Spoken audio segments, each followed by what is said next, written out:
Trigger warnings for episode 14 include mycophobia, PTSD, and memory loss. A list of the topics, themes, and subject matter featured in this episode can be found in the description.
As we return to the last Arcanist, we find Róisín alone, the continuation of his song being sang, as you would hear the sound of soft footsteps approaching you, Róisín, as Tegwin approaches you.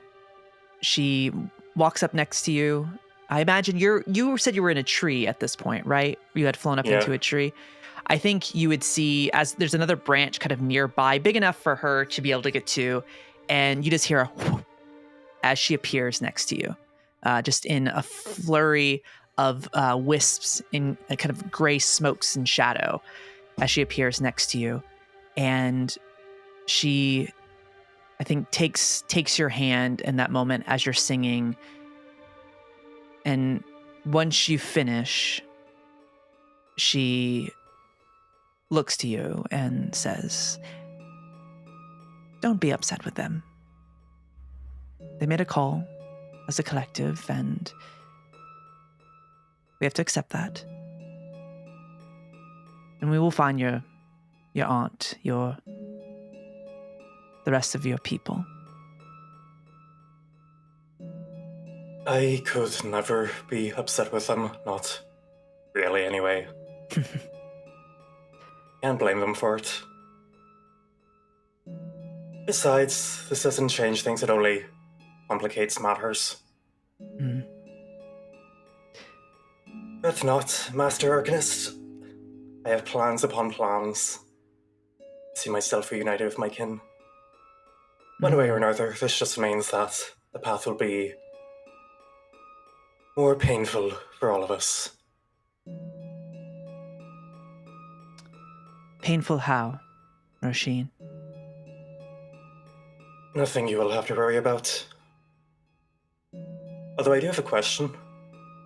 Something else I've been thinking about in the interim. Of course. When we all passed, our souls, they didn't reach the shores of Sonova, did they? No. What exactly did happen to them?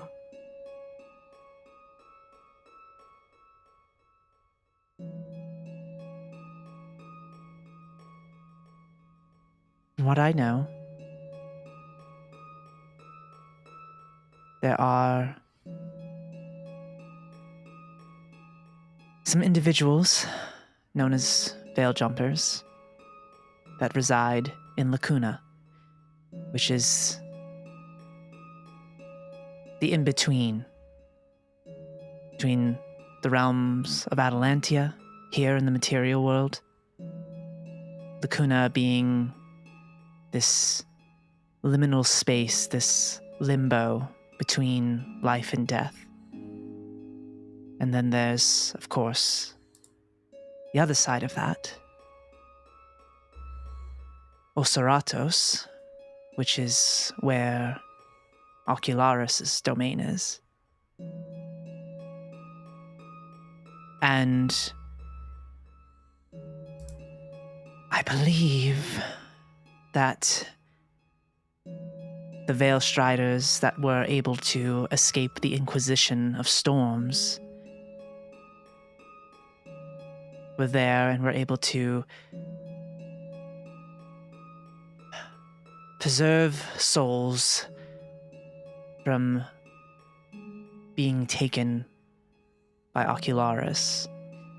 Before Dwimmer returned, souls were unable to pass back to were able to pass to the endless shores of Sonova. They were simply just taken. But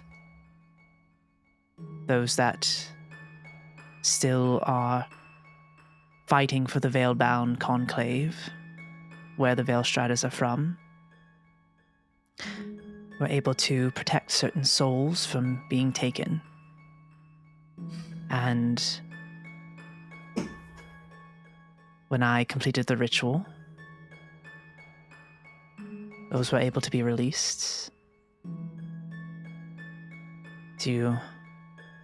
No, not Hall worked exactly as I had hoped, but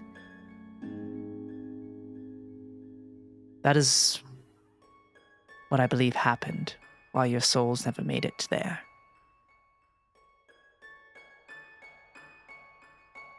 And for the ritual of the bloom itself, could it be used on a soul that has already crossed over to Sonova, or once that journey has been made, is it no longer possible?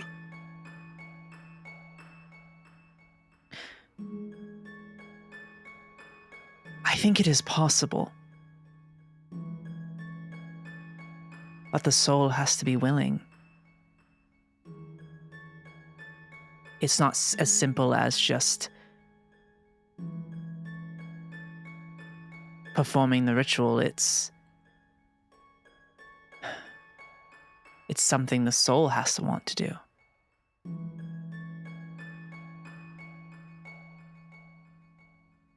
But I can't say for certain. But that is what I know.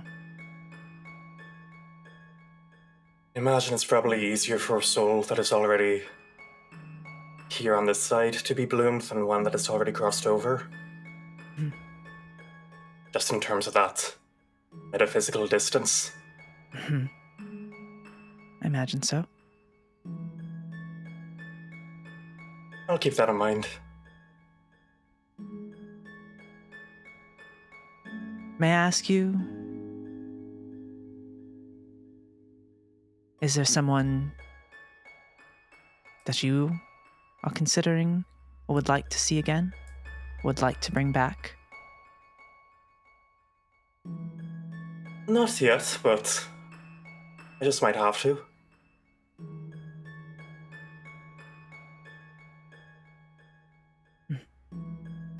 All right. As I said, it's not something you'll have to worry about. So don't let it bother you one wee bit. All right. Well, I won't keep you long. I just wanted to check in on you. I was thinking earlier about when we first met and how long you've actually been in my life. It's crazy to think. I remember Ovar. He was sweet. Yeah. But I won't keep you. And she just pats him on the arm. And I think she just takes in a breath and she leans back against the tree. And as she leans back against the tree, you just see shadow. She disappears.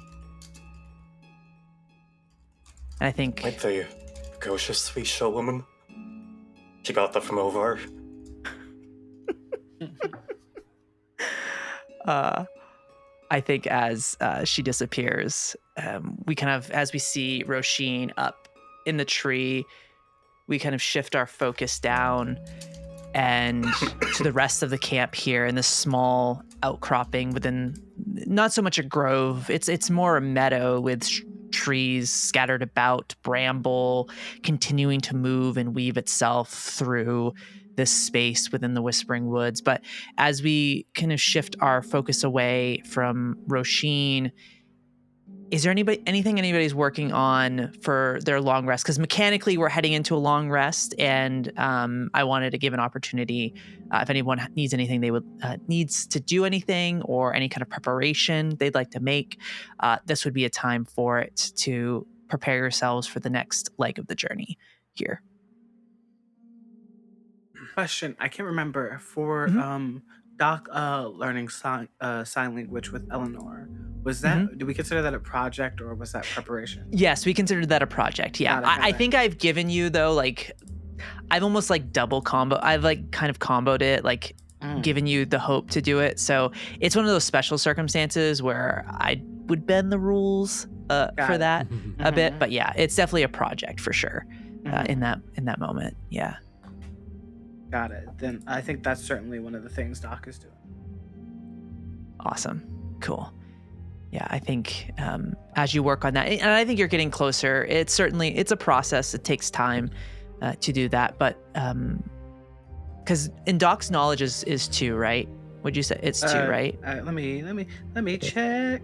I think it is 2. It is 2. It is 2. So I won't make you roll for that because I think you would be able to pick up on it enough. So we'll say you make another track on your process. You're starting to get more words down, and the two of you kind of take that time. If there's anything kind of would there be any conversations amongst the two of you kind of as that's happening, or simply just learning and moving through that process there? I don't think Elanor would engage in any conversation or like be the one to start anything. I think just everything that has happened that last day has been a lot.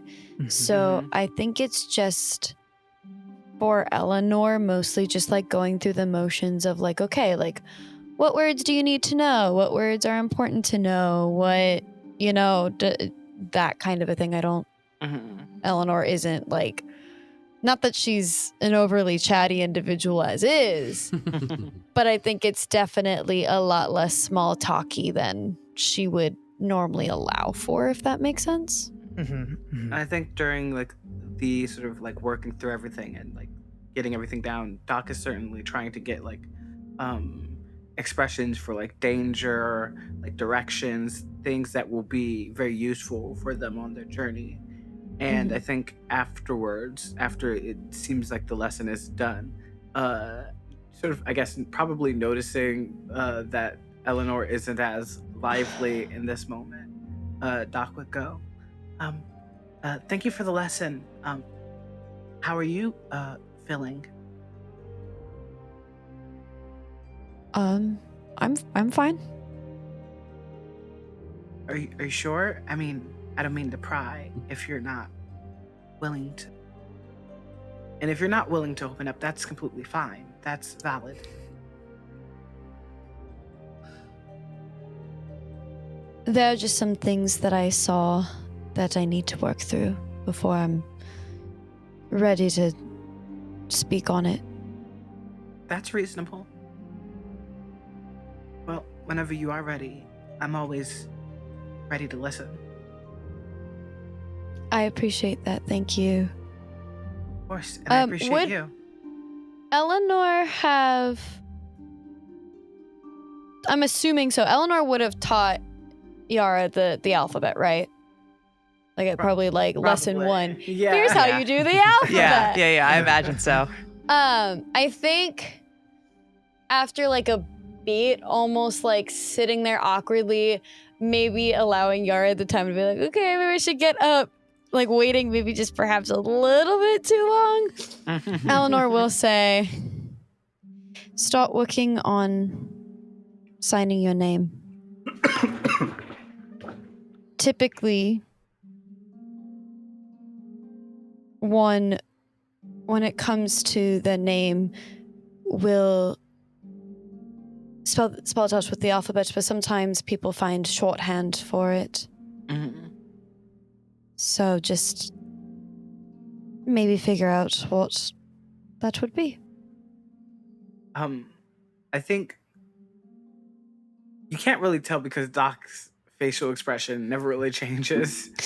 But there's a bit of hesitation in that moment of just being like, my name, like still trying to, I think for a second, they're like, maybe I went too fast with trying to be Yara. Maybe I'm still Doc, or maybe I'm both. Maybe I don't know exactly what I am anymore. And all of that is going through their head in this moment. Just a thought. I'll give it a try. Take your time. It is something personal. I'm not saying that you need it necessarily now. I just meant it would be nicer than me throwing the sign for doctor when I need your attention and actually use your name, but I can just spell it out for now. All right. Thank you for the lesson. I think Doc like reaches a hand up for like a handshake. She will reach up and shake it. More down, not up. Well, because in my head, I think she's like sitting down. Oh, got it. Yeah, like she's got like her back up against like a tree, and I don't think she would have gotten up. It was very much like, you came to me, so if any one of us is gonna leave, respectfully and with so much love. Yeah, this is my tree. I've got the grass in a position that I'm comfortable. Like I found a really good route. Like, got it. Definitely. You're the then. tallest person ever. Amazing. So we'll say in this moment, as the two of you, as you kind of had that, while it is a project, I will say as you spend that time together, I'll give you both a hope on that. Yay! Work. Yeah. Official ruling. That's right. Amazing. So as we kind of pivot away from, or is there anything else, Elanor, in kind of to still sit with y'all, if there's anything you have for your long rest action that you'd like to do? I think Elanor is actually going to work on the project that Hugo gave her. I think she actually found a tree that's very still like, if she looks up, she can count her ducklings. But like far enough away that you would probably, like Yara, only really go up to Elanor if you really wanted to, kind of a vibe. Not in like a teenager sulking kind of a way, but in like a, hey, please just leave me alone right now. I need to process things. And so I think once Yara walks away, Elanor will take out her journal and she'll continue working on drawing the face that Hugo showed her. And I think by this point, there are a couple of rough sketches of various different angles and expression. Ooh. They're not like super detailed yet. They're just like very basic, getting the rough. Yeah, exactly. Getting the very basic, rough, like foundation of the face. And I think maybe just kind of she starts tackling one of the ones that she's started on to begin adding a bit more detail to it. Hell yeah. Okay. Awesome. Yeah, so I'll say as you do that, since it's a project, we'll say as you continue to sketch and work out the details there, again, I'll kind of combine this because I'm not going to necessarily, because this is just something, Elanor is an artist, has been drawing for a long time. We'll say this is a project, and this is, again, me making this call on this. We'll say this is a project, but a prepared action, kind of a combination. So I'll give you a hope for doing that as well as you kind of take that time to do that. So that would be, yeah. And then to remind me, is it 6 or 5 in order to clear the permanent stress? It's a 5. It's 5. I am going to clear that permanent stress. Nice. Okay. Hell yeah. Getting back to just doing something that a little bit of alone time and just drawn away. Yeah. Amazing. Awesome. So I think as we see Elanor drawing there, we pivot over. What's Hugo, Thessalus, Cordy, and Róisín up to? If anybody has anything in particular that they would like to do over their long rest here. Sure. I think Cordy, you see him kind of walk up to a log that's kind of sitting on the ground, and it's got like some mushrooms growing out of the top of it. Looks like it's been sitting there for a while, and he like touches his hand to it, and the mushrooms just grow ever so slightly bigger and make the shape of a chair, and he just like sits down, and then he grabs a little pad and just begins to write in it. I think I want to kind of do a like a combined prepare and work on a project thing. Okay. Yeah. What you thinking? So I'm thinking I want to like having that vision earlier in the day. I think Cordy sits down to kind of process that, and he begins drawing the one that is sent to find us. That it was a robot, if I remember correctly, right? It was a clank. Yeah. Atreyu. Yeah. Yes, Yeah. I start to draw Atreyu, so that the rest of the group knows what they look like. And then I think during that, his mind kind of wanders, and there's small sketches of Fiora, and I think that's jogged his memory a bit, and he's begun to kind of work on the beginnings of trying to get that teleportation gate back, or the knowledge of it. So I think he's starting to, there's equations and samples of mushroom squished into the page, and like, stuff like that. I love it. Amazing. Yeah, so we'll say as you do that, again, kind of like a prepared project. It's a combination there.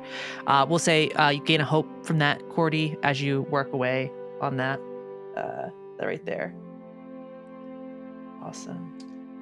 Any other, because since you all get, some of you get 2, some of you get 3, depending on what, I think Elanor might get 3 because if you pick that specific thing for your ancestry, I'm not sure if you did, but Muted. No, the ancestry thing that I picked. Wait. No. I have when you fail a roll that utilizes one of your experiences, you can mark a stress to reroll, and mark a stress to gain advantage on a reaction roll. I did not take the extra action thing. Okay, perfect. Awesome. Amazing. So from there we can kind of pivot away from Cordy. And what's the rest of our folks up to here as we kind of jump around the camp this night? Yeah, I think Thessalus probably, I don't know, I don't think he's ever cared that heavily about a conversation before, and kind of about the people involved.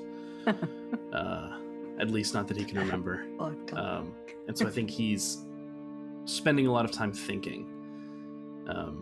I don't know if you'd go to anyone specifically about it yet, but I think that kind of knowing that we're camped and that someone will need to take watch, I think he'd kind of position himself a little ways, kind of towards the edge of camp or whatever, somewhere you can see pretty well around, but mostly looking out and away from camp. It'll probably, as far as downtime actions, he's kind of his usual patching himself up a bit and kind of working out the dents or tears in his armor. Okay. All right. Awesome. Yes, Elanor. I think as she sees the Solace get up and go and make watch, she will begrudgingly, despite the fact that it's her own choice to do this, she will go and body double with him, not say a word, and just kind of sit on a nearby, also kind of watching, but also still working on the drawing. Amazing. Okay. Love it. All right. Thessalus, I'll have you roll the D12 after at the, we'll once we get, actually, yeah, go ahead and roll it for me now. I've already rolled mine. Oh, what are we rolling the D12 for? The watch. Yeah, because I'm using the lurking darkness stuff. Right. So. Of course. Yeah. I got a 3. Okay. No. Okay. That might be good. Who knows? Well, if I'm there too, technically also watching. Yeah, can because I you didn't help? do another action. Yeah, because Docs was something. Yeah, I did it a Okay. little differently there. So Okay. I'm gonna help you out with that one. I got an 8. Okay, cool. All right, awesome. Sweet. All right, and we'll resolve that. We'll resolve that here in a second. So I think as you're doing watch, we'll pivot over. I'll pivot over to Hugo. What do we find Hugo up to during this long rest? A couple of things that maybe they're working on or thinking about or doing. So, clarifying question for Róisín. Did they remain in the tree after the singing and everything and the conversation with Tagwin? I think he did, but again, he's a person singing in the middle of a forest, so it's not exactly hard to track him down. Yeah. Because I don't know how long Róisín sings for, and I don't know if he picks it back up after Tagwin leaves. I think when he goes silent, Hugo essentially follows the sound and then quietly sits down on the base of the tree. And give me just one moment.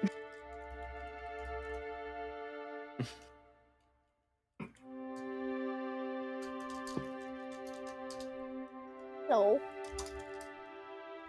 We should keep this in. Yeah. Let's just stay Sorry, in. I apologize. You're okay. Don't worry. Sorry, I was talking and then I could also hear my spouse talking and the ADHD was like, oh my god, I can't.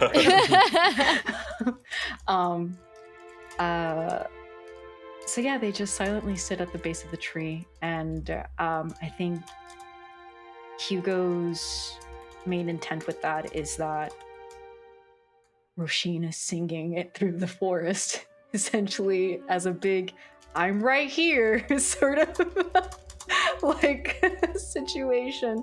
And Hugo's just like, I might as well sit at the base of this tree just in case if anything were to happen. Hoping to scare the birds away, are we?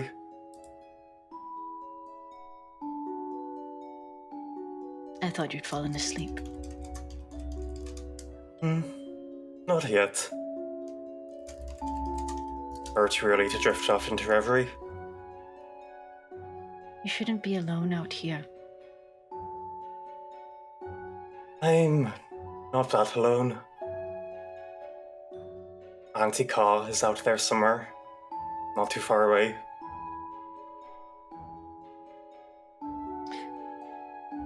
Yes, that's true, but we also don't know what is out there right now, aside from your aunt. Oh, I wouldn't be too afraid of any of those things. I'm much scarier.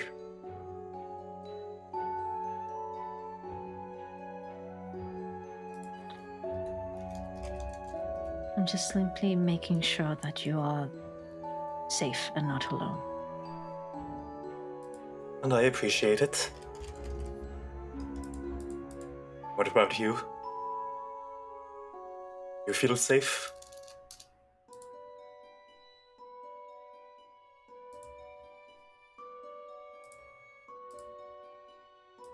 I feel safe in the company of the people here.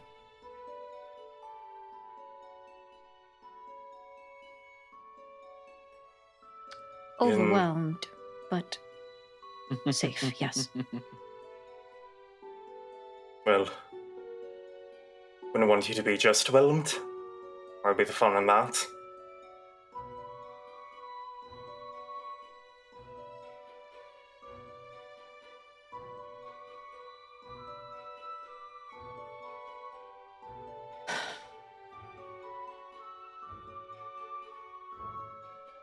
Necessary evils.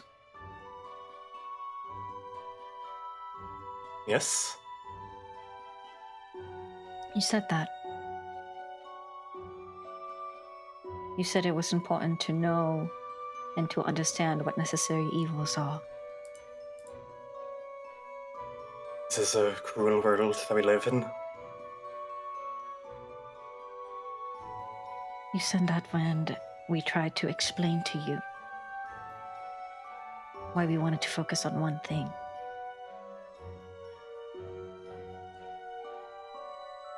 Why that? My purpose in this world is sacred and cruel at times. But in order to assure that there is beauty inside this world, I must do great, terrible things sometimes. I must bring tragedy so that something good can come in its wake.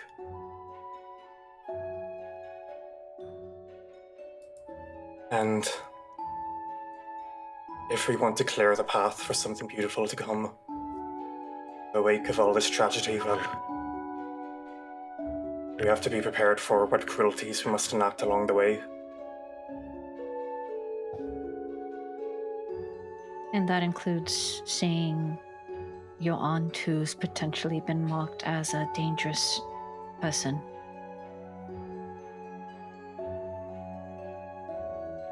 Orinthus said to me that Pa was sheltering those lost on their way, that for the small price of a taste of their life force, they were able to experience shelter and comfort and love again.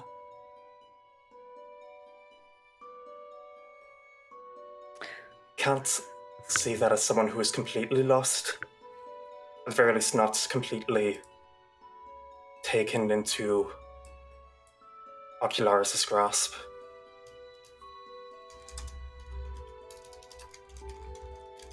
Yes, but Orinthus also warned us about 6 shape-shifting tenebris that are under her command. To be fair, for a wee bit, I did have a tenebris of my own under my command. I think this is the moment where, like, this entire conversation has been happening with Hugo at the base of the tree and then Róisín up above. And there has not been like a eye to eye like conversation. And then this moment where, like, Back in the last wee fight we had. No, but that was... I guess you're not wrong. That's only But me. Imagine what my aunt could do. She's much better than I am. I'm a child in comparison to her.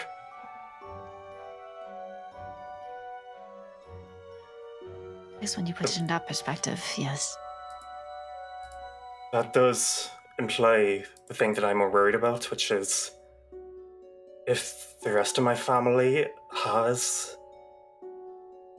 become part of the Tenebris forces, they have been lost to Ocularis, then you saw how much one of me, the absolute trouble I could cause amongst our wee group. Whenever I wasn't in the best of form. Imagine what 7 or 8 of me could do.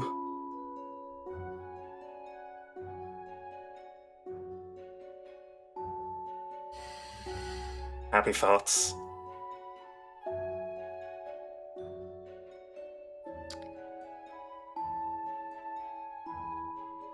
I'm sorry we are not going to go see her immediately. That's fine. I can't speak on anyone else.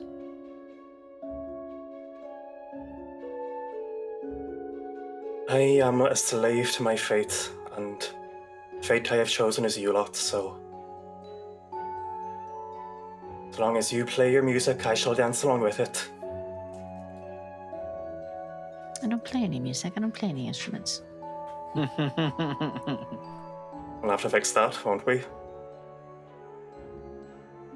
Just knocking 2 sticks together. That's how all drummers start. I'm also sorry to you, specifically. What for?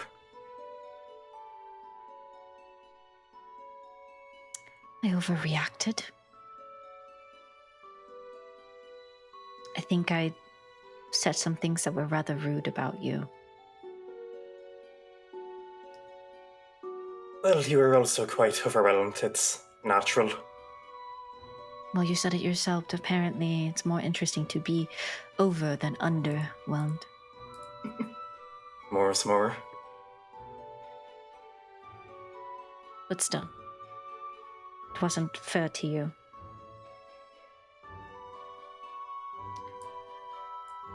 And I didn't get to say thank you for the boon. You're very welcome. I shan't be feeding on you for quite a while now. At least until I've made a few rounds. Or at least until I've decided to take a proper lover.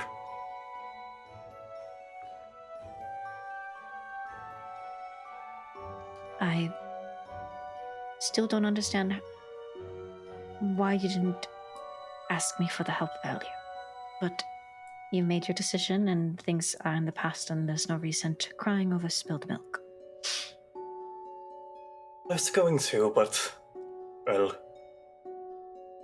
things got a wee bit wild in the forest, and I thought I had just a wee bit longer.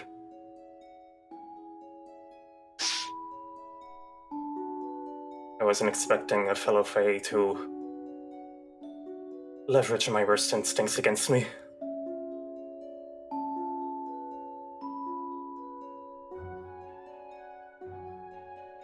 Would you still like me to give you my daily affirmations? Only if you want.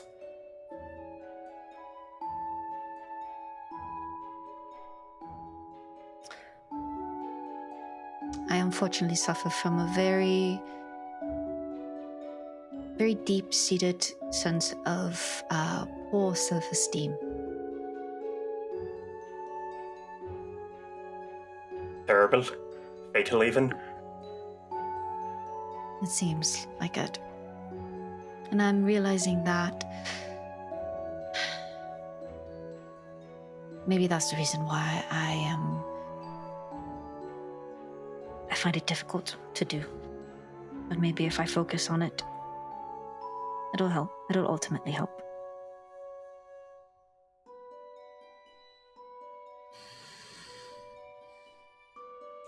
I don't know, Rest. this thing comes more easy for me than others.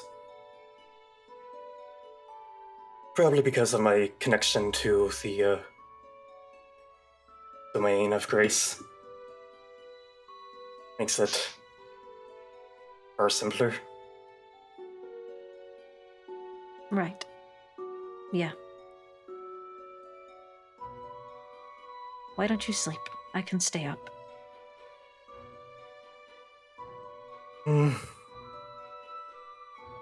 Stay for a wee bit longer. I'll head back to the others when it comes time to rest. Just in case anything does come creeping in darkness. Well, I'll be here until you do. Thank you.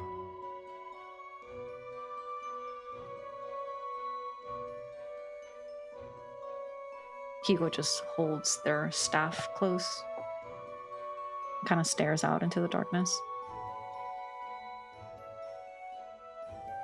Alexa, play Sympathy is a Knife by Charlie XCX. Sorry.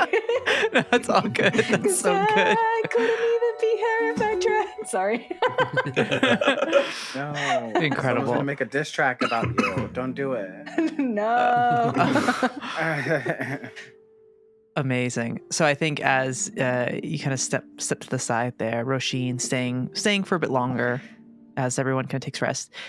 I would say that's I let you both have that be a prepared action if you'd like. Both gain a little hope. Yeah. If you want to use that as one of your activities. And then from there, is there anything else the two of you would want to do, as you both would have one more that you would be able to? Did I count my convo with Take One as another prepare? Yeah, I'd let you do that. Absolutely. Hey. Yeah. Nice. Yeah. Awesome. And I am going to clear one stress that I have. Okay, awesome. And because we are taking a long rest, I get 1d4 plus number of players of fear, so I'm maxed out again. I'm at max. I'm at max fear. So you rolled a 3 and an 8. For your watch dice, I rolled mine. What would you like to pick? What'd you roll? Yeah. And this is up where to we you. pick either ours or yours, but for Correct. us, right? Mm-hmm. Can you give us a hint? Can we add a ours number. again? Yeah, It's can we a add number. ours? Listen, okay. It's a number. I want it to be It's a known number. that the number I rolled first of all on my hope die, and second of all is my favorite number. So that is my argument to pick my number. Yeah. It's also I actually think my favorite number, so I say we pick 8. 8? Oh, that's right. I Yeah. forgot about that. Yeah, let's do it. Awesome. Cool.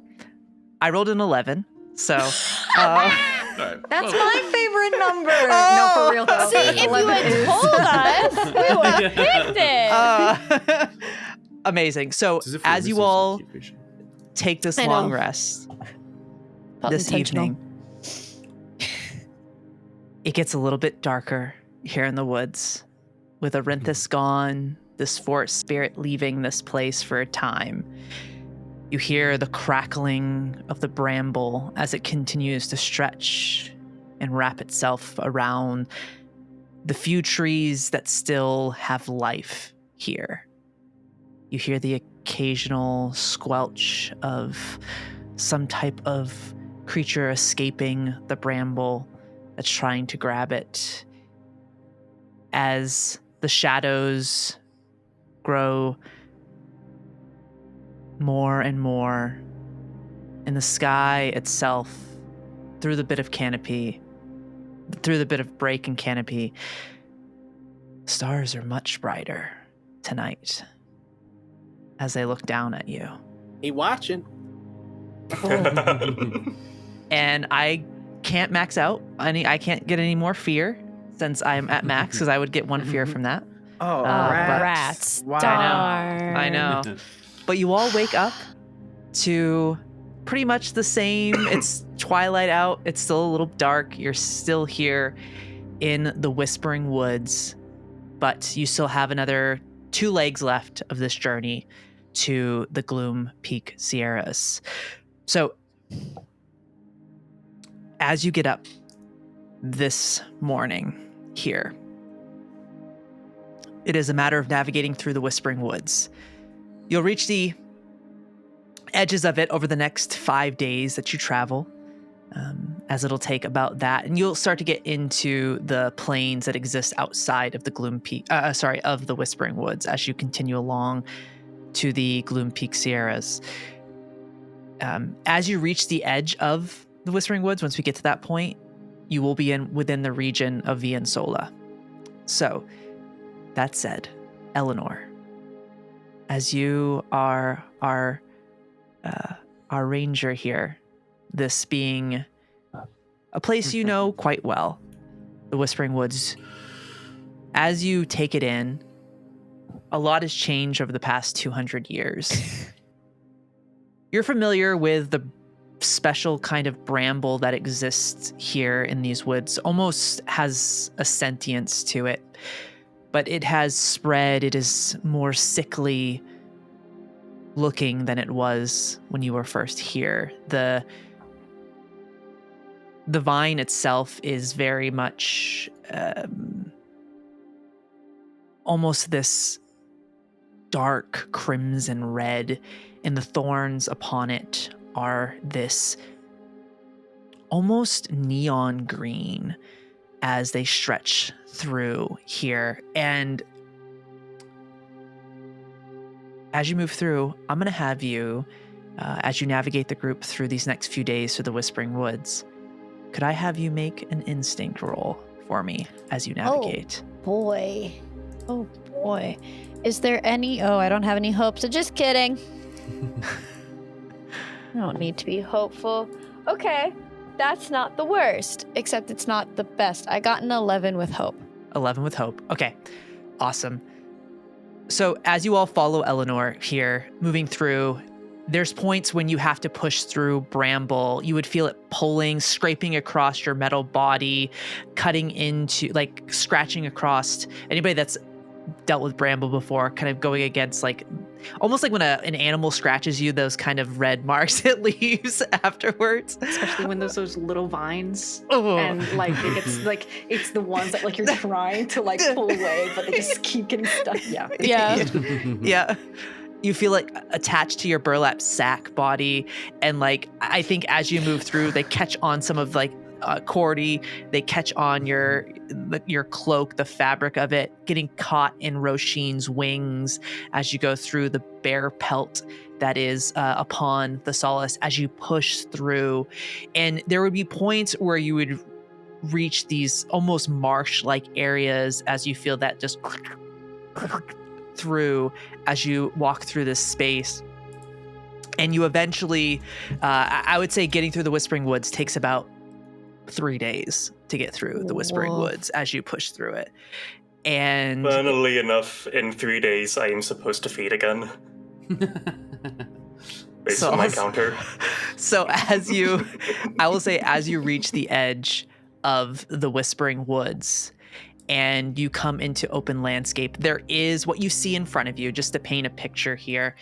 Along the eastern edge, there is some mountains. It's not quite the Gloom Peak Sierras. There's a small cropping of mountains that you see to the east of you. The Whispering Woods does tail up against it, as well, like jut up against it. So you could stay within tree cover, but you can see that the bramble is continuing to spread through that area. And then beyond that, you see in front of you is a lot of rolling gray hills. You see almost these stone-like structures jutting out of the ground like fingers towards the sky.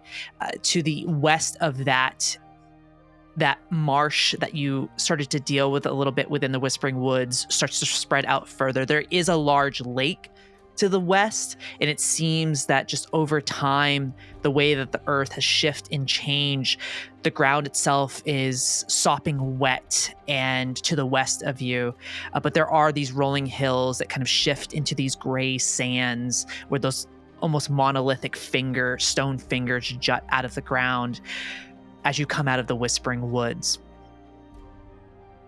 And there is something else you see as you come out. As I had said prior, before you left, the stars were shining a lot brighter.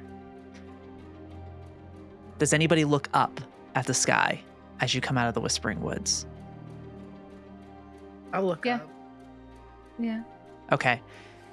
As you look up in the sky, you would notice something strange happening. The sky itself almost looks like it's blinking as you see these ripples go across the sky, like someone dropping a pebble in water as it just... And as it does, you can see where in the central point where it ripples out, it's not sky that you see, it's something different beyond that for a brief moment before it goes. But it just, you keep seeing these ripples, and as it ripples, you see what looks like falling stars dropping out of the sky. As those ripples. Tegwin, is this normal? She looks up at the sky and she says, well, before everything, before the unraveling, there were things in the sky called Dwimmer fractals. These are certainly like it, but I haven't seen stars fall out of the sky like that before. That's something new.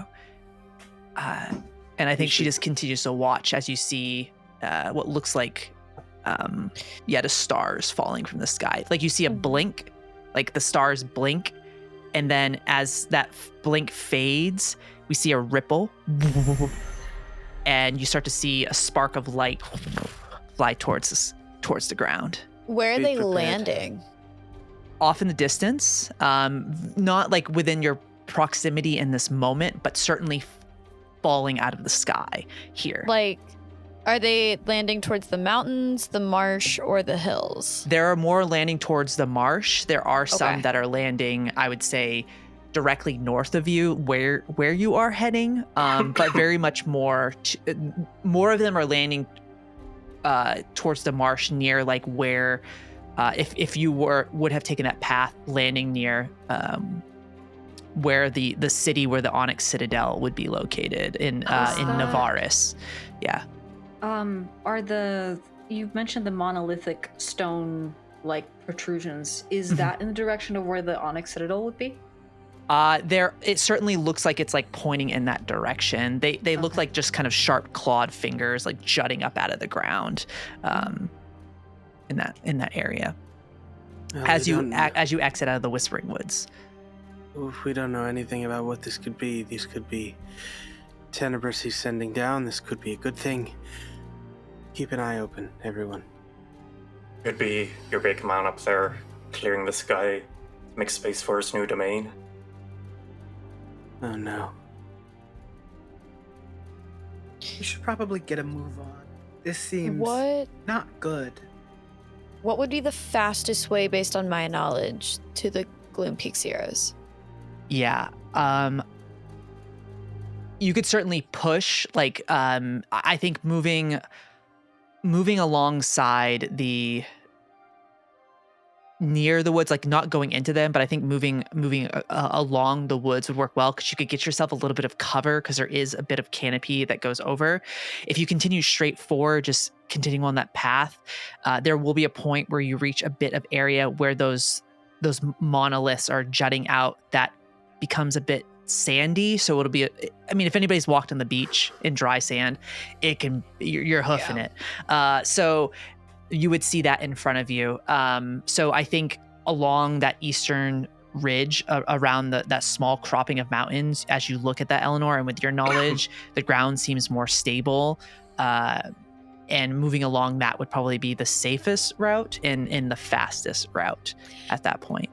Without saying a word, the second Yara goes, we should probably get a move on, Elanor turns and starts leading the group that way towards those little outcrops of yeah, the forest and the mountains, because that is I don't think it's just like in her mind it's like, okay, that's like the safest, the fastest. It's also just like, if anything happens, I feel the most confident to navigate us out of it. Perfect. So. I think as you start to move in that direction, what's everybody's instinct number? What's your instinct score, everybody? +1. +1, okay. +1. +1? +0. +2. +2? Okay. +2. Róisín and Hugo. As you look, Róisín, would you have looked up as well to the sky? As you all start to move in that direction, that hunger kind of starts to hit you at this point. As you look up, the two of you would notice something unique that's happening beyond just the ripples. You would see in that central ripple point is what looks like an ocean in the sky as you see that. And as it kind of ripples for a moment, there looks like there is some type of symbol within that ripple, but the closer you look at it, it is some type of architectural structure, like a city in the sky. And you see, again, as it kind of ripples, as you're following Elanor and moving, there looks like there is a floating castle that's kind of just hovering there. And you would see this large crystal underneath it that is just pulsing with strange, like, it almost is like a dark blue and red Dwimmer that's kind of swirling around it. And as it kind of pulses again, as you see this, there are 3 towers within on this kind of floating castle here that has similar looking like a similar looking eye to those that you see in the sky, but it looks like it's projecting itself towards you, in more in the sense of like it's projecting multiple eyes. Like you can see that it kind of fractals out towards you, because there is some type of like glass prism that fractals out this light from these 3 eyes from there as you're following Elanor. And the way that presents itself is like it's in between the ripples. It's almost like flashes. Yeah, it's flashes, and then like as you see that's flash, when you see that flash, There's also like a bit of iridescent lightning that fractals off of it as that flash is happening as you're moving forward.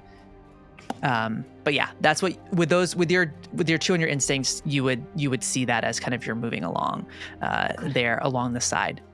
I feel like that's such a striking image. Would I be able to use my well-read feature to see if I know anything in regards to like history, culture, or politics of like a prominent place, like if there's maybe a trigger within Hugo of something that sounds similar to what they're witnessing in this moment?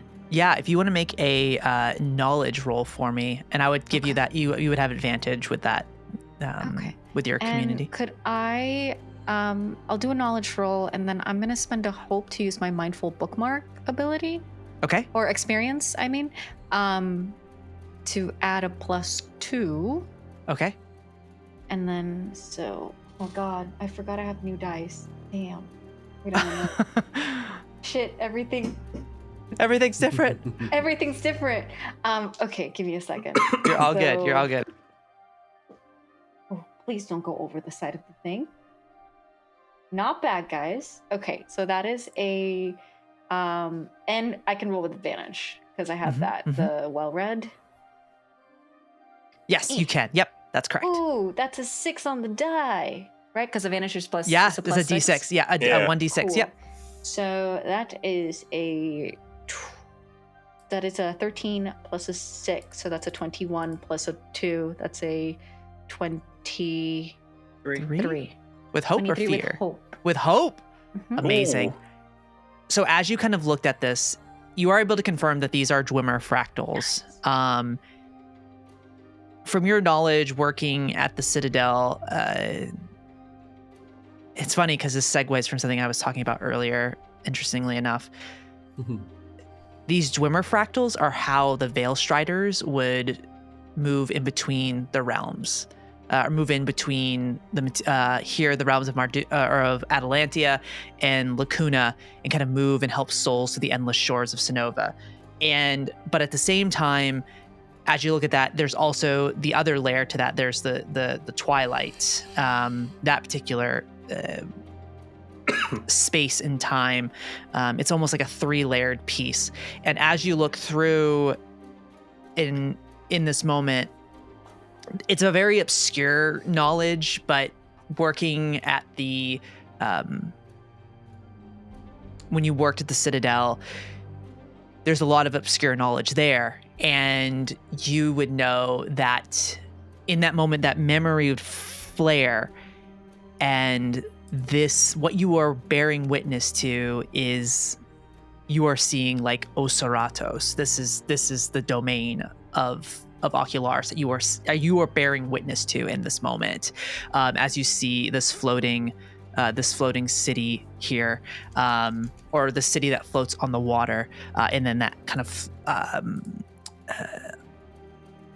floating palace that's in the sky there, the castle essentially. But is there any other questions you have specifically with the 23? I always like to let people ask questions. No, I think it's so funny because you're providing this information in such a natural way, and just like the slightest little hint of a lore drop that you just provided, Kylie, as Hugo, not just in regards to Oseratos, but also Hugo.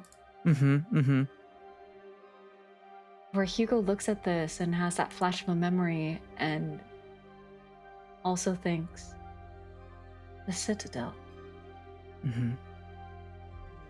When I worked at the Citadel. And they just turn to the group and say, it's not entirely sure what the falling stars are, but that is quite literally the home of Ocularis. That is its own domain. Oseratos. And it's a Honestly, you'd think a would-be god would have better taste. Terribly tacky. The castle in the sky, very tacky.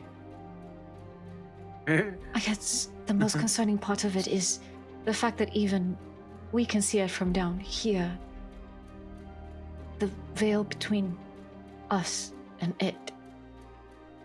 He wouldn't be showing it to us unless he wanted us to see it. Exactly. Or unless it needed to be opened to let something out. Or to forge that connection for the domain. All of these options are getting more and more disconcerting. I need you guys to know this in this moment. That Either none of way, these sound good. This is definitely a very disconcerting moment, Yara. I think Either I'm not even way, sure what we do with that information. it's this changes everything for me, at least. I was unaware. I thought Ocularis was some formless entity in the sky. If there is a place where he dwells, perhaps he's not so much of a god as we thought. If there's a castle, there's someone inside. Also a door. Eleanor's gonna turn to Tegwin. Have you ever met Ocularis? No. No. Would any of the other Arcanists have, or perhaps given you a description of what he could look like? I think as you say that, I gotta roll something for her.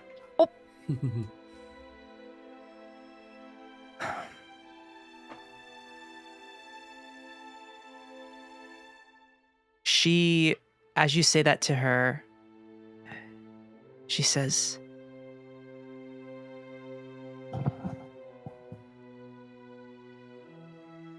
there is one that I believe knows him.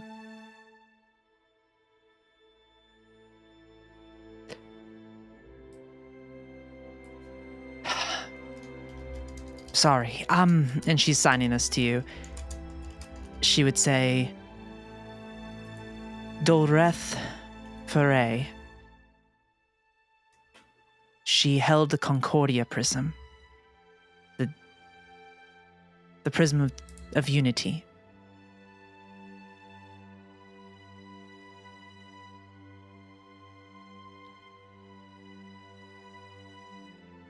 And you see she stops for a second as you all are moving. And she has a memory that comes back to her. And she says, she was working. She's the reason why the Inquisition of Storms happened. She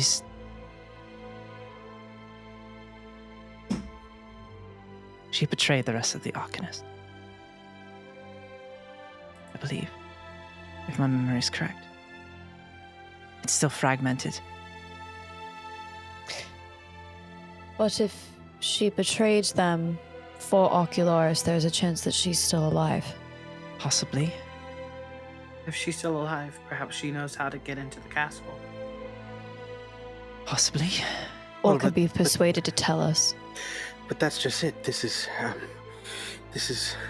I think Cordy opened his notebook to the journal page from last night, where he was drawing Atreyu and began to start also working out the beginnings of his research once more. I think he opens it up.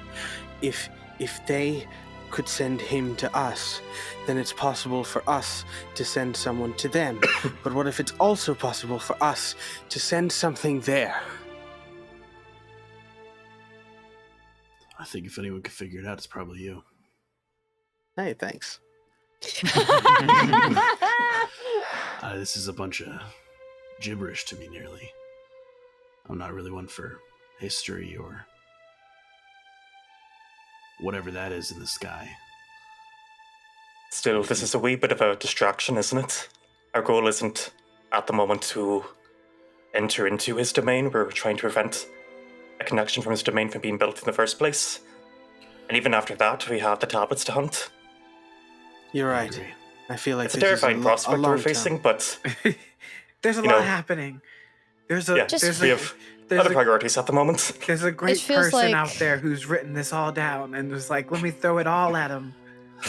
It feels like a never-ending list Story. of tasks. And that's our show. Good night, everybody. Bobby I, Moynihan. I've often found it's easy to get bogged down in every fight you might fight in the future. It's often best to focus what's in front of your blade. You're right. You are correct. We must go, but there is also merit in planning and preparation. We'll get I there. agree. Okay. I think as you all have that conversation there, you would see Tagon just kind of... I think you would notice there's a bit of... you see like a bit of blood kind of trailing down where her ear is, down her face, as that new memory came back to her. And she kind of just like... and just keeps pushing forward in that moment with you. I have a question for you all. As you're moving forward, as you continue to see these, what looks like these stars falling, as you're rushing towards the Gloom Peak Sierras, do you want to push it? Do you want to try and just go hard and try and get there faster than before? Or do you want to still go slow and steady towards it? Because that will change a few things as far as this goes in this moment. I want to present that to you all. Do we push? Maybe we push it. I Thessalus push is it always real gonna push good, I through. think. I know. I was gonna say. I was like, I feel like you shouldn't ask Elanor and Thessalus because we all know what their answer is gonna be. Yeah, I Thinking think about seeing that the other I day. think seeing the stars fall out of the sky really Yeah. makes you want to push it. Yeah. Push it Okay. to the limit. Okay, limit. awesome. All right, Just sweet. while we are leaving, Róisín is going to lean over to Cordy and say, so you think if Ocularis has a castle, you think he has like a bed? And if he has a bed, do you think he has a toilet too? We all need somewhere to lay our head and rest our ass. So valid. Hopefully not the same place. Someone quote that, put it on a t-shirt, put it on a mug. We're clipping that. I suppose it makes him sound a wee bit more human and vulnerable, Vulnerable like the indeed. image. I feel as though the illusion's been shattered in front of me. If you Gave make himself it- away. My God. Okay. All right, so you're pushing forward. As we continue onward, I do need you all to roll some d4s for me, though, as the countdown continues to certain No. things. How many? So, 3 d4s for me. Let me From know. all of us, or just from one of us? Nope, all of you. All of you need to roll. Nuh-uh. That's just not very kind. That would have been so funny. Sorry. Sorry, chat's popping off, everybody. And 10? Okay. Wait, I'm sorry. We were rolling a d4 and the answer was 10? Hold on. 3d4. Oh my 3d4. god. I was like, whoa. I'm just really good at rolling. I'm so good at We got a rolling. really good D4 over there. Yeah. We're playing Kids on Bikes now. Ignore Yeah. the fact that it Well, has 10 sides. I got Okay. 3 2s for a total of 6. Okay. Oh no. Oh, you're muted, Angie. I think you're muted. Got an 8. Man, I was singing with Dakota earlier, and I'm like, damn, Dakota ignored me. I guess You were muted. Yeah, I was gonna just message muted. you. Yeah. I'm just silly. But I got a 1, a 2, a 4. So 7. together, a 7. Yeah. Okay. Math. So I think in total that's 39 between all of you. I got an 11, so you're welcome, everybody. Oh, you got all right. So you got all right. So let me redo that. You got an 11. I just rolled 3 4s, and I need everyone to acknowledge how fucking cool that is. Yeah. Oh Yeah. God. Just a reminder that we want Yeah. low, not high. Yeah, you for do. Yeah, I know that, but also that's cool. But that's Like, also I really know, cool. Like I know that that's like we're rolling high is bad, but also that's statistically improbable. So, Okay. Yeah. So Thomas or Róisín, what did you get again? 10. 10. Okay, and then Yeah. 3 and 3 and Okay. 4. okay, and then Cordy, you rolled 3 2s, right? So you got Yeah, I okay. got That's 6. 55. Damn. Oh God. And we killed that- everybody, and the world is over. Good job, everybody. Okay, you're It's the pushing Kevin forward. Hart meme. Fair play, y'all. Yeah. 'Cause I'm 58. Damn. Damn. 55 Tenebris just fell out of the sky. One Yeah. for every bad roll. Ooh, good lord. Okay, so you're pushing it forward. I'm gonna say if you're pushing it forward and not really resting here, Róisín, you're gonna definitely get hungrier. Because 3 days. Because yeah, Yeah. that's a thing. So as you continue, Stop.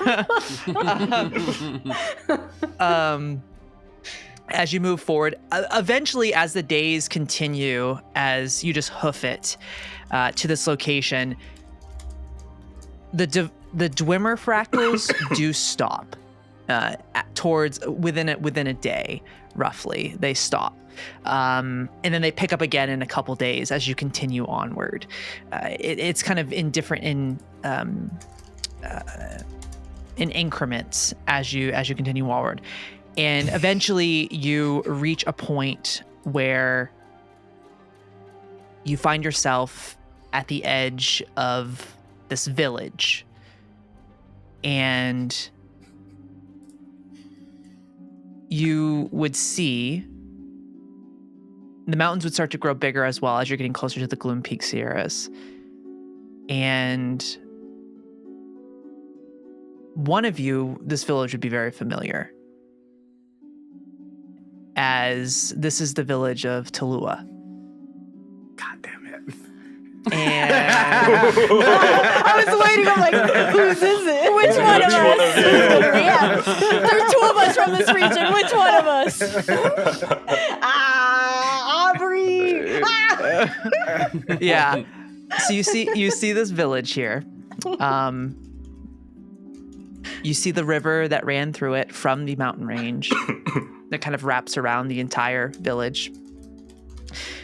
You see all the little houses. Some of them roofs are collapsed. You see some buildings are in better states than the others. But it is clear no one has lived here in a couple centuries, or almost a couple centuries at this point. But you would see a familiar building, a house, and you see close by that a smaller building, the apothecary from that vision Arinthus showed you. And as you kind of see that there would also be that house nearby, close to the apothecary. There'd be a small building behind it, a workshop. And kind of as you come into this space and see this for the first time in more than a couple centuries, I think there's this moment where there is some lingering memories that come back just from some of these visions you've experienced since waking back up. So as Yara sees this, what's going through their mind as you kind of stumble upon this place that is next to the Gloom Peak Sierras here? Yara certainly definitely stops in their tracks as they see this. Like they're almost frozen in just seeing things that they've not seen since before they were in this form. And I think they say loud enough for everyone else to hear it. They go, this is where I used to live. Pointing at the helm. Lovely. It's just like I remember it.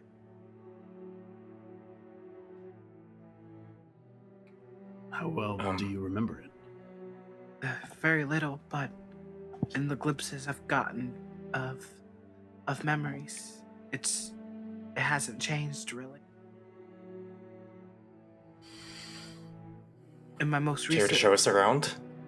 Sure. In my most recent memory, that when we were in the woods, it was very, I remember. I saw that apothecary hut. But I don't want to derail us if we have to be somewhere. We're already here. Well, I mean, I suppose it wouldn't hurt to look around then. An apothecary might have supplies we need. We can scout it out for shelter. Then I think I'd lead them first to the apothecary hut. Okay. As you walk towards the apothecary hut, you would see this collection of small benches and what used to be a garden, a community garden. Some remnants of the posts and fences still there as you walk by towards the apothecary. And as you go, there is no door on it. It is long since gone. Actually, you would see that it looks like it was torn off of its hinges, and you see there are claw marks across the door. And as you walk into the apothecary, it would be a bit of a grim sight. There would be smashed glass on the ground. There would be remnants of struggle here. And I think you see sitting on the floor in front of the main workbench in here, you see a broken mortar and pestle on the ground.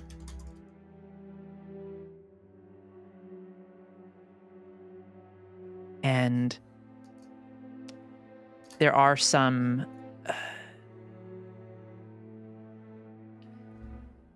I think you would see that there is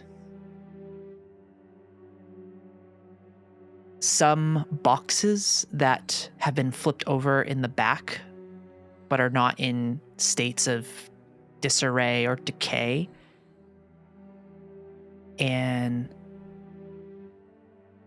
I think in that moment, I guess, what does Yara Doc do as they kind of see this here in this moment? I think seeing the disrepair and the way it's sort of in a state of almost like not quite dilapidation, but more sort of like messed up, it's in disarray. Seeing that Yara sort of like, why, like when you like, it's very cliche, when you see like a movie and someone enters a home that they've not been in for a long time, they like rub their hands against the walls, and she can't feel anything because she's a clank, but like it's just like I don't know, for some reason it feels natural to her.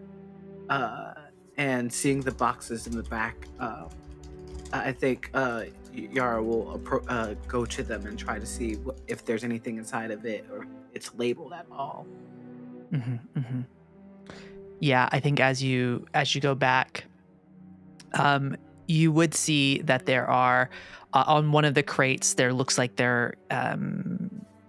It appears to be some type of copies of recipes of certain types of potions and things of that nature. You would see in one of the boxes, and then the other one that is. And then I think you would see that there is a lying on the ground next to that. You would see what looks like through kind of the broken wooden it's not necessarily broken, but you would see through the, oh my gosh, there is some, you can like see through the wood. You see there are a few vials inside that, or glass bottles that look still to be intact within this space here. You would see 3 of them in that space. So Are they yeah. labeled at all, or is there like a book of inventory? Yeah, I think as you look at them, I think you would know, and it would be what looks like. I think you would know that these are like potions that would help with healing and things like that. And you also see another one too that has a almost this like purplish color to it, almost like a dark royal purple. You would know that can help with like maintaining someone's, if they're like a little run down, it can help with stamina and stress and things like that. So you would see that there are a couple of these lying inside here in this moment. I think certainly keeping those for us. Yeah. Does it seem to be anything else like that can give? Obviously, something probably attacked the apothecary who was here. Yes. I would say go ahead and in this moment probably make a. I would say go ahead and make an instinct roll for me here. All right. Big money. All right. Not quite big money. 7. 7. Hope or fear? That is with fear. Okay. I think as you're looking around, I think being back here, while it is nice to see, or maybe it's not nice to see, but being back here is an experience. I think there is this stressful element, especially coming in, seeing it here. So I'll say you take a stress from that. And as you look around, it's hard to tell. You can assume it was Tenebrous, but what kind specifically is hard to tell. Whether this was something recent, maybe there were some survivors here. It's not for certain if it was recent or if it was during the events of the unraveling. So, yeah, in that moment. So as you're kind of looking there, Yara, is anybody else doing anything in this moment? I think at least Thessalus would be kind of just trying to stay somewhat nearby, but also probably just standing in or near doorways a little awkwardly, trying not to be in the way, but also trying to be present while Yara's kind of re-going through everything here. Yeah. Yeah, I think Cordy's doing something similar, but he's also, it's an apothecary, so he's kind of followed Yara slightly more into the room, and he's side-eyeing things that he might be able to take when she walks out of the room. Yeah, there's definitely herbs and things like that. And I would say too, one of the other crate that you found, Yara, would actually have a recipe to make minor health potions and minor stamina potions mechanically. So just so you know, they are, you do find those in the other crates. So I will certainly taking that, and I'll turn to Cordy and go, nobody's here. You can take whatever you want. Ah, wonderful. Thank you. Sorry, this it mixed feelings, and he'll turn and just start taking things. It's amazing. It's bittersweet miracles. Right, good way to put it. Are you all right? I'm trying to process it. On one hand, it's nice to be in a place that finally feels familiar. But even still, there's obviously something quite wrong. Of course. Well, I wonder if it will stir up some more memories for you. I hope so. Hopefully something positive or helpful, because we've been going through it with some really rough memories. Hey, we really have.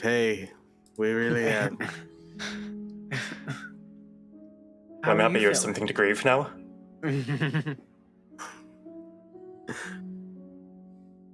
Sorry, what did you say? I was just happy that you have something to grieve now. Huh? What? Well, you have a new memory.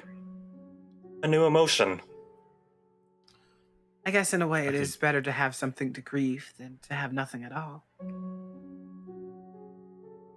Sorrow is an incredibly important emotion. Even if it sucks.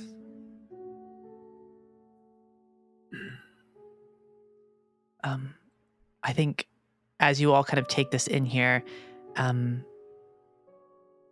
there's not a whole lot beyond that. Again, it's very much in a state of disarray, and I think as you stand there, Tegwin would walk over to Doc, to Yara, and would say, "Is there anything else you want to look at here before we continue forward?" Mm-hmm. I think I'm trying to find the name of the apothecary that owned the establishment. Yeah, I think as you look around, as you look through those notes, you would find a name, Jacoby.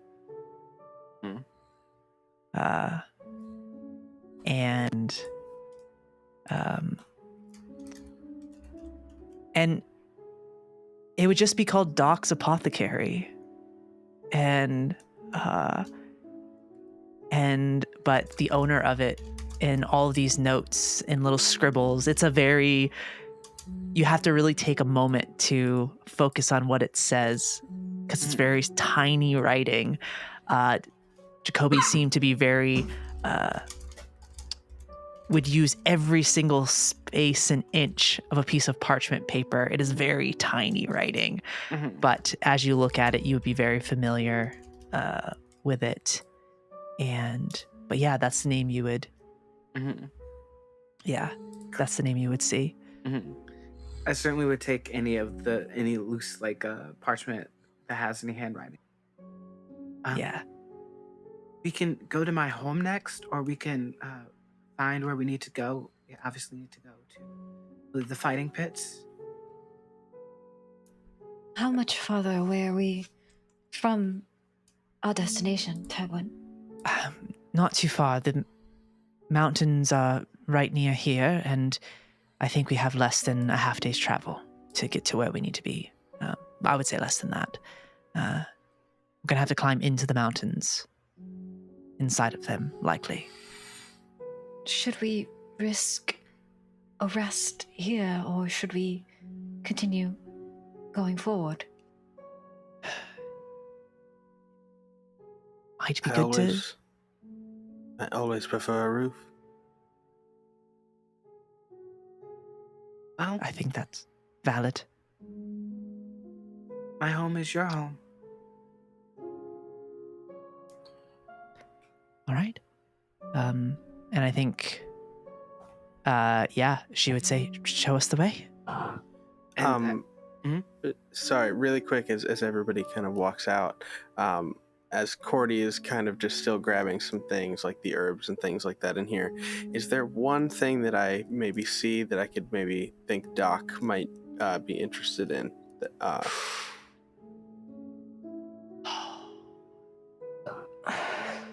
Ooh. Cordy.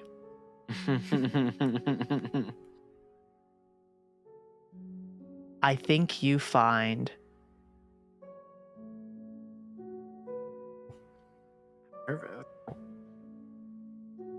I think you find as you look is as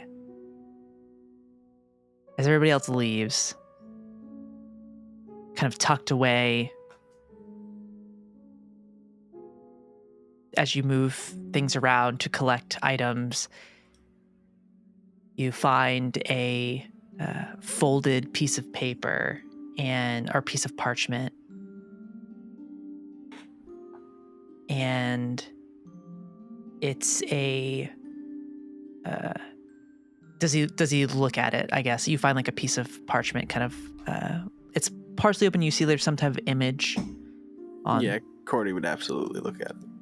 You flip it open, and you see a picture. It's hand drawn, and it's that of a woman, and there's a name underneath it, and it says the name says Zahar on it, and I think. And I think you would know the writing is similar to the one on the documents, the ones written by Jacoby. I think you would see. And I'll just kind of tuck it away and put it in my pocket as I go and follow the rest of them.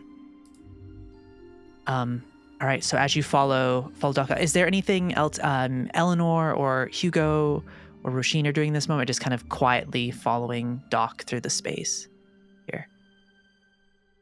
Yeah, would just just- quietly following Doc throughout the space. Yeah. I might just tap Thessalus on the shoulder and ask, could we have a wee chat later? If you don't mind. Oh, yeah, I'd like that. Good. I'll just carry on following. Okay. Okay. As you continue onward over to what was Yara's house, as you walk in, the dust would be quite thick in here. This has not been opened up for a really long time. As you walk in to the space, it would be simple. There's a little kitchen off to the side. There's a beautiful bay window that would look out to the eastern side of this area where you could see the sun rising and shining in through the window. And then you would see in that room specifically where that beautiful bay window is, it's broken now. There's pieces of glass on the floor, but you see 3 beds, 3 little twin-size beds in this room. And as you walk in here, there would still be they would be worn and kind of torn apart from just age and sitting here, but you see little blankets on the bed. There would be what looks like little there's like a couple stuffed animals on the side tables here in this room as you walk into this space in this moment. As you kind of take it in, seeing the family home, there's like a little living room too, where there is a couple little wooden rocking chairs in there as well. As you walk in to the space, one of the legs kind of broken on one of them, but the other one still intact as you enter in. I think Yara, entering the house, immediately heads to what was her old bedroom with her older sister. And finds her bed and just looks at it. Yeah. I think as you look at it, you would see Kamara and Zuri. They used to. You see that they've like carved little pictures into the headboards along theirs, and you see that they even like they've written little. They've done like little carvings into like little flowers and fireflies for Yara on theirs, little etched in to the wood of the base, oh my god, the backboard of the bed, headboard. That's the one, the word I was thinking about. The headboard of the little bed there. In that moment, as you kind of look at it, and I think as you do, Tegwin just comes over and like puts her hand on your shoulder and just says, "If you need some space, just let us know. Just a little bit. Yeah, and I think she just give you a little. I think Yara would sit on her bed facing the headboard and take out the cane sword that she's been carrying, and sort of as best as she can starts sort of sketching in on the backboard, and she begins sketching out her new family: Thessalus, Elanor, Róisín, Hugo, Cordy, and Tegwin. Oh. I love it. As you do that, I think, Tegwin steps away to give you your space. And I think in that moment, as you carve that into the wood there, let's go take a little break. And we'll come back after that and pick up our little second half here in that moment. Thanks for tuning in to The Last Arcanist. Join us next week as the collective explores Yara's home village, while also reconciling over some of the events that transpired in the Whispering Woods. But until then, take care out there and come back next week as we escape the mundane into the realms of Atalantia. Bye-bye.